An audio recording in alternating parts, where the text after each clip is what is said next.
শ্রাবণ মাসে বাবার পুজোর দিনগুলোতে যারা নিরামিষ খাও তারা এই সম্পূর্ণ নিরামিষ পেঁয়াজ রসুন ছাড়া এই সুস্বাদু পনিরের আইটেমটা বানিয়ে ফেলতে পারো। আজ বানাবো মালাই পনির। হ্যালো বন্ধুরা, আমি কাকলি #মুম্বাই থেকে। মালাই পনির বানাবার জন্যে আমি এখানে 200 গ্রাম মতো পনির নিয়েছি। পনিরটাকে আমি ছোট ছোট কিউব আকারে কেটে নিয়েছি। এবার গ্রেভির জন্য যে মশলাটা লাগবে সেটা হলো, এখানে 2 টুকরো মতন আমি আদা নিয়েছি আর 2-3টে কাঁচা লঙ্কা নিয়েছি। আর এখানে 1 চামচ পোস্ত নিয়েছি, 1 চামচ চালমগজ নিয়েছি আর 10টা মতন ভাঙা কাজু নিয়েছি। আর এখানে কিছুটা নারকেল, আমি নারকেলের পেছনের এই কালো অংশটা কেটে রেখেছি।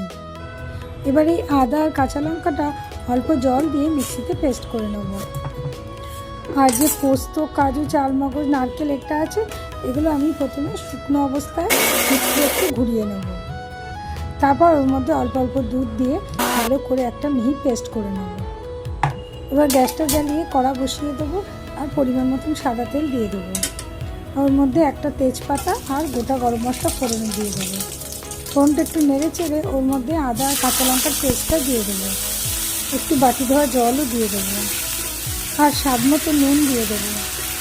এবার মশলাটা ভালো করে কষে গেলে ওর মধ্যে আগে থেকে পেস্ট করে রাখা আর কাজু বাদাম নারকেল পোস্ত পেস্টটা দিয়ে দেবো আর একটু মিক্সি ধোয়া জলও দিয়ে দেবো। এবার এই মশলাটা খুব ভালো করে কষে নেব। আর এর মধ্যে কোনো হলুদ লাল লঙ্কা কোনো মশলা পড়বে না। আর 2 চামচ মতন চিনি দিয়ে দেবো।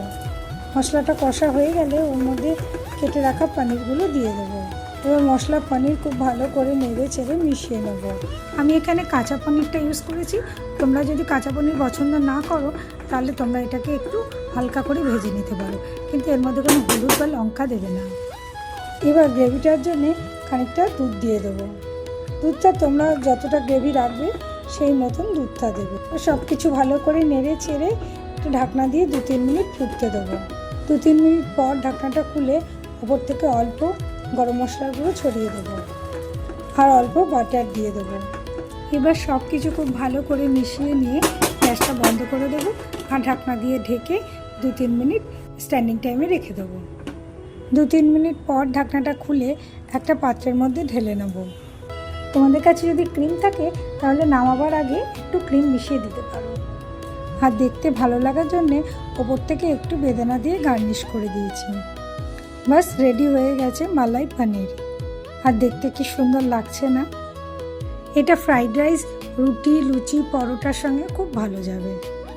এটা খুব কম উপকরণে যেমন চটজলদি হয়েও যায় আর তেমনি খেতেও খুব টেস্টি। তোমরা যে কোনো নিরামিষের দিনে এই আইটেমটা বানিয়ে খেতে পারো।